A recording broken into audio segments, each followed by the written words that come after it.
একটা নতুন সমীকরণ নিয়ে কথা বলবো, যেটা নিয়ে আরও কয়েক ধাপে কথা বলেছি, তবে এবার কিছু নতুন সুনির্দিষ্ট তথ্য দিব।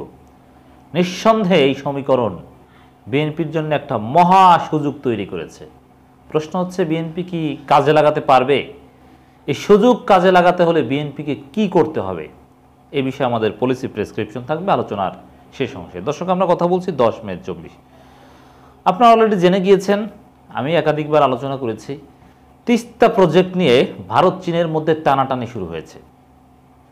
আপনাদের অবগতির জন্য জানাচ্ছি, এই যে ভারতের কর্মকর্তারা বাংলাদেশে ছুটে আসে, প্রধানমন্ত্রীকে ভারত নেয়ার জন্য দৌড়ঝাঁপ, এবং চীনও বাংলাদেশের প্রধানমন্ত্রীকে ভারত নিতে চায়, এগুলো সব কিছুর পেছনে এখন মূল উদ্দেশ্য তিস্তা প্রজেক্ট।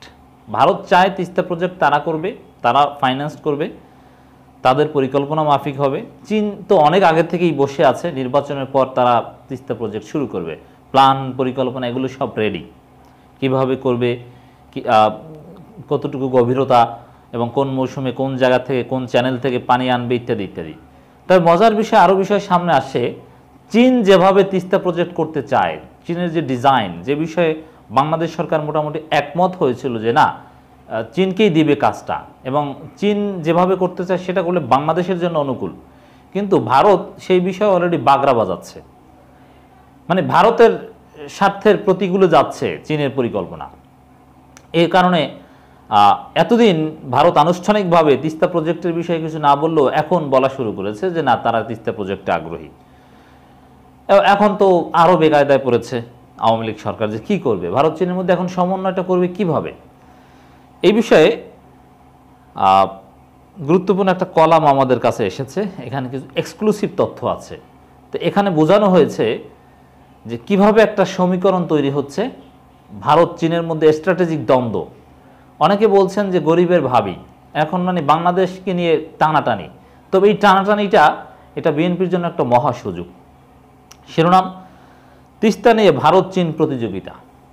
ভারত চীন প্রতিযোগিতা মানে ভারত চীন টানাটানি। আর ভারত চীন প্রতিযোগিতা কতটা যে নোংরা হতে পারে, চীন যে কিভাবে ভারতের ভিতরে ঢুকে ভারতের সার্বভৌমত্ব লঙ্ঘন করে, ভারতকে থাপ্পড় দিয়ে, তাদের সেনাবাহিনীকে থাপড়ে দাঁত ফেলে দিয়ে চলে যায়, কিচ্ছু করতে পারে না। আমরা দেখেছি অরুণাচলে অসহায়ের মতো তাকিয়ে থাকে, লুঙ্গি খুলে নিয়ে যায়।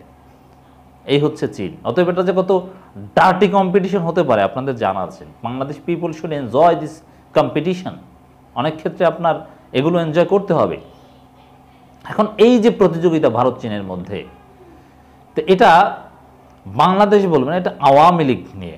কারণ আওয়ামী লীগ সরকার বাংলাদেশের জনগণের পক্ষে বা স্বার্থের অনুকূলে নয়। তো এক্ষেত্রে বিএনপি যেটা করতে পারে, বিএনপিকে একেবারে স্পষ্ট, কোনো রাগ ঢাক রাখা যাবে না, স্পষ্টভাবে ভারতের বিরুদ্ধে অবস্থান নিতে হবে। বিএনপিকে সাফ জানিয়ে দিতে হবে সংবাদ সম্মেলন করে, প্রয়োজনে রাজপথে নেমে, যে ভারতকে তিস্তা প্রজেক্ট দেয়া যাবে না, তিস্তা প্রজেক্টের সাথে ভারতের কোনো সম্পৃক্ততা আমরা দেখতে চাই না, তিস্তা প্রজেক্ট চীনকে দেওয়া হোক। একেবারে সাফ বিএনপিকে বলতে হবে, যুক্তি দিতে হবে। কারণ ভারতকে যদি তিস্তা প্রজেক্ট দেওয়া হয়, তারা যদি এখানে কাজ করার সুযোগ পায়, তাহলে তাদের স্বার্থটা সবার উপরে দেখবে। বাংলাদেশের স্বার্থ কিভাবে লঙ্ঘিত হবে ভারত এই কাজ পেলে, কোন কোন চ্যানেল থেকে কোন জায়গা থেকে লাইন নিবে, রিজার্ভিয়ারটা কোন জায়গা থেকে তৈরি করবে, কোন জায়গা গেট করে আটকে দিবে, এগুলো পুরোটাই বাংলাদেশের স্বার্থের প্রতিকূলে যাবে। কিভাবে সেটা গবেষণা করে বিএনপিকে সেটা প্রচারণা চালাতে হবে, দেখাতে হবে। তাহলে সরকার বেকায়দায় পড়বে, চীন বিএনপিকে কাছে নেওয়ার চেষ্টা করবে, এবং ভারতের আধিপত্যবাদের বিরোধিতার একটা কঠিন রাজনীতি তৈরি হবে। তবে বিএনপি যদি ভারত প্রশ্নে এখনও যেরকম মিনমিন করছে যে ভারতের আধিপত্যবাদের বিরুদ্ধে কতটুকু সোচ্চার হবে, ইনিয়ে বিনিয়ে নাম বলে যে প্রতিবেশী দেশ, প্রতিবেশী দেশ না, প্রতিবেশী দেশ বলে বলা যাবে না, ভারত এভাবে স্পষ্টভাবে বলতে হবে। মানে ভারতের সমালোচনা করতে হলে বিএনপির অনেক নেতা ভারত না বলে প্রতিবেশী দেশ বলে, ওই ভাষণের নাম মুখে নিতে চায় না, না, স্পষ্টভাবে বলতে হবে।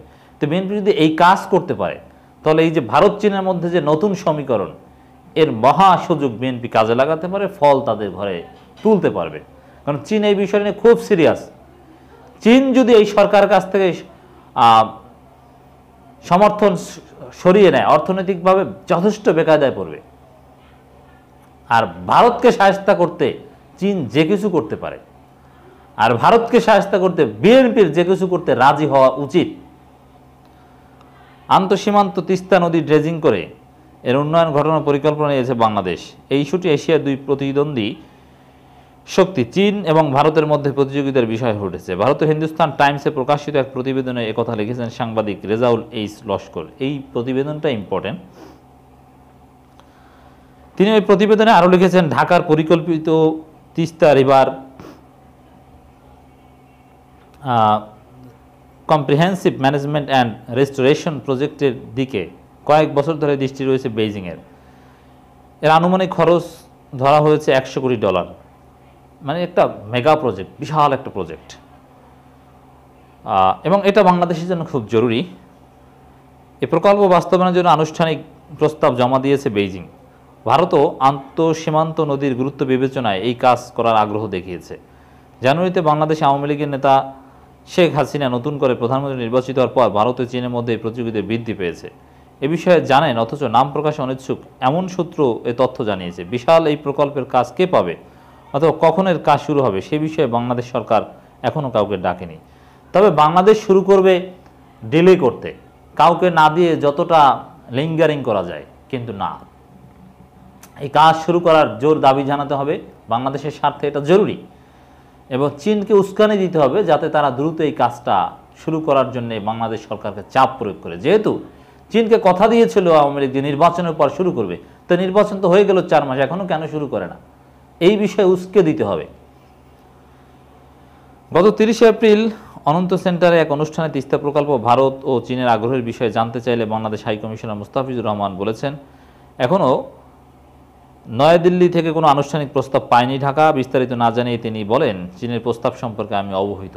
তো এবার এই যে বিনয় কোয়েত্রা, তিনি কিন্তু পররাষ্ট্রমন্ত্রীকে, পররাষ্ট্র সচিবকে, এমনকি মাননীয় প্রধানমন্ত্রীকেও এ বিষয়ে বলেছেন। তো আনুষ্ঠানিক প্রস্তাবনা অলরেডি কিছুটা হয়েছে বলা যায়, তবে লিখিতভাবে একেবারে টেন্ডারের মতো সাবমিট করা ওটা হয়নি, ফুল প্রজেক্ট সাবমিট এটা হয়নি, অথবা প্রপোজাল সাবমিশন বলতে যা বোঝায় সেটা হয়নি ভারতের পক্ষ থেকে, কিন্তু চীনের সাথে সেটা হয়েছে, চীন করেছে। ভারতের প্রস্তাব সম্পর্কে আমি কোনো আনুষ্ঠানিক কথা বলতে জানি না। যখন এই প্রস্তাব দেওয়া হবে তখন আমি নিশ্চিত যে বাংলাদেশের সংশ্লিষ্ট কর্তৃপক্ষ বিষয়টি আমলে নেবেন এবং এর কার্যকারিতা অন্যান্য দিক খতিয়ে দেখবেন। চিন্তা করেছেন, আসলে আওয়ামী লীগ সরকার তো হাত পা বাঁধা। ভারতের, চীন যতই অসন্তুষ্ট, ভারতকে অসন্তুষ্ট করা আওয়ামী লীগের পক্ষে সম্ভব নয়। ওর মানে খেলা জমবে, আর খেলা জমলেই বিএনপিকে সেখানে খেলতে হবে। মানে ভারত আশা করছে, ভারত বললে চীনকে যতই কথা দিক আগে, চীন যতই সব কিছু রেডি করুক, চীনকে দিবে না তিস্তা প্রজেক্ট। এবং পররাষ্ট্রমন্ত্রীর বক্তব্য থেকেও আমি যতটুকু অনুমান করেছি, পররাষ্ট্র সচিবেরও এ বিষয়ে বক্তব্য দেখলাম, প্রথম আলোতে সাক্ষাৎকার দেখলাম, তাতে ভারতকে দেওয়ার সম্ভাবনা রয়েছে। কারণ ভারতকে দিতে বাধ্য। আমরা সোনাদিয়া ডিপ সি পোর্টের কথা জানি, ভারতের আপত্তির কারণে চীনকে দিতে পারেনি। এর মানে ভারত যেখানে আপত্তি জানিয়েছে সেখানে চীনকে প্রায়োরিটি দিতে পারে না আওয়ামী লীগ সরকার। এবং পররাষ্ট্রমন্ত্রী একটা বক্তব্য নিঃসন্দেহে আপনারা শুনেছেন যে দিল্লি কাছে, বেইজিং একটু দূরে, এজন্য আগে দিল্লি। ওই যে আগে দিল্লি যাবে তখনই কিনা ভারতকে এটা দিয়ে দেয়, সম্ভাবনা রয়েছে। তো এটা নিয়েই বিএনপিকে রাজনীতি করতে হবে। আনুষ্ঠানিক জমা দেন, তবু বেশ কিছু মিটিং আনুষ্ঠানিকভাবে এবং অনানুষ্ঠানিক বিষয়টি উত্থাপন করা হয়েছে। উল্লেখিত সূত্রে একজন বলেন, কৌশলগত এবং নিরাপত্তার দিক বিবেচনা করে আমরা চাই না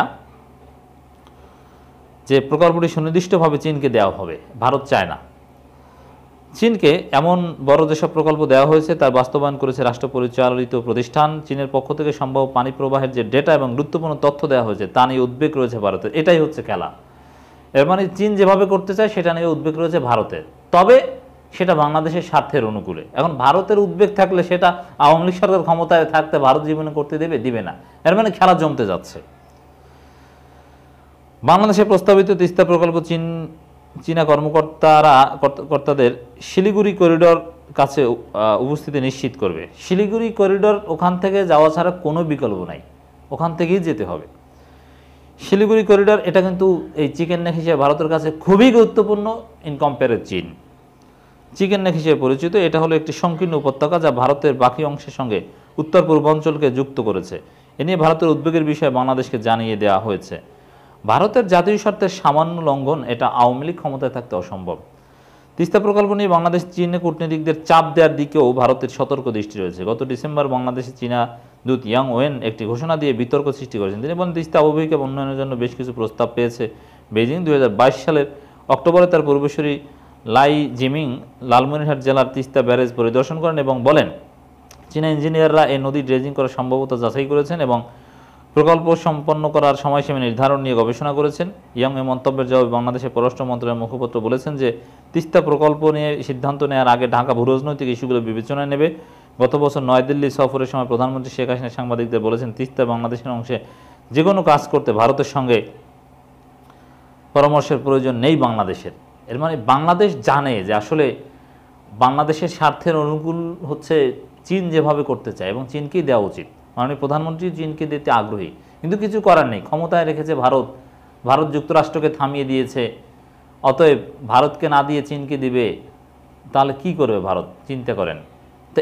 এই যে অস্থিরতাটা আওয়ামী লীগকে নিয়ে, এটাকেই বিএনপি কাজে লাগাতে হবে।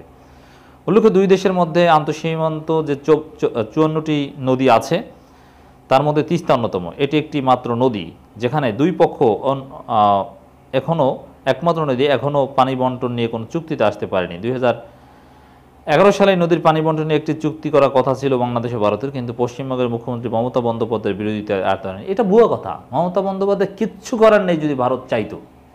ভারতের সংবিধান আমরা জানি, একটা প্রভিন্সিয়াল গভর্নমেন্টের, স্টেট গভর্নমেন্টের সেই শক্তি নেই যে বাংলাদেশের সাথে চুক্তি ঠেকিয়ে দিবে। তিনি বলতে পারেন, দাবি করতে পারেন, কিন্তু কেন্দ্রীয় সরকার চাইলে কোনো আইনগত শক্তি মমতা বন্দ্যোপাধ্যায় নেই তিস্তার চুক্তি ঠেকানোর। এটা একটা এক্সকিউজ। অতএব ভারতের জাতীয় স্বার্থে এইসব চুক্তি করে না। বাংলাদেশের স্বার্থের প্রতি সামান্যতম সমর্থন ভারতের নেই। চুষে খাওয়াটাই হচ্ছে ভারতের নীতি। অতএব খেলা জমতে যাচ্ছে। বিএনপি কি কাজে লাগাতে পারবে? এটা নির্ভর করে বিএনপি কতটা একেবারে ভারতের বিরুদ্ধে সোচ্চার হতে পারবে, তার উপর নির্ভর করবে যে এই সুযোগ কাজে লাগাতে পারবে কিনা।